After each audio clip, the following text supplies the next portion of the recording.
I remember as a little girl, my mom was Korean and my father was Caucasian, and I never knew there was anything different about myself until I started going to school. And I'll never forget an experience I had with the school lunchroom. I remember standing there and seeing the sea of people. Felt like all eyes were on me, and I was thinking, who's going to be my friend? Who am I going to sit with? I started walking through that lunchroom, and then I remember darting straight out, and I found a bathroom, locked myself in a stall. But in those moments is when I really believe that that's where the lie was sown, that who I wasn't good enough.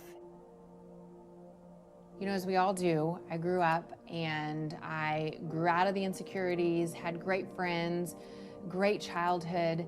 And I remember in those times, I heard him specifically say, Joanna, I have a calling for you. You're gonna have a platform one day. And I remember thinking, what does that even mean?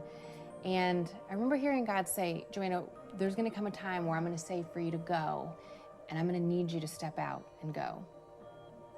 After graduating college, a couple years later, I end up meeting this handsome, rugged cowboy who was hilarious, Chip Gaines.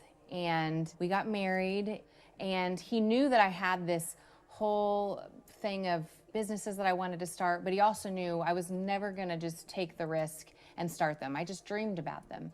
And he really encouraged me to step out and make one of those dreams happen. And we opened Magnolia Market together, and I loved it, but at that time I was also pregnant with my second child, and I really felt like God was saying, hey, I want you home. I want you raising these babies at home at this age.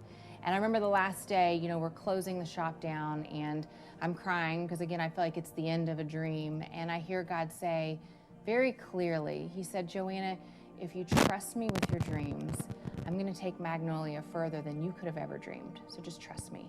And I remember hearing that and feeling completely peaceful about it, and I walked away. Well, a couple years ago, we get this call from a production company, and they ask us to film a quick video of our family and what we do as a business, and that turned into the show that we have now. Chip and I laugh. We look back and we just go, how did this all happen?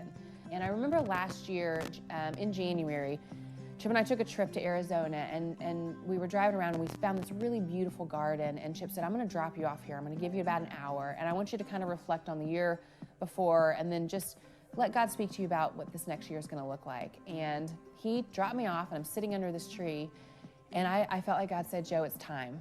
And I was like, time for what? And he said, it's time to reopen your store. And I said, I don't think I can do that. And just cool and calm, no, it's time. May of last year, we reopened the shop on Bosque, the little shop on Bosque. And now I look back and I go, God, your promise that you spoke years ago, I'm now seeing.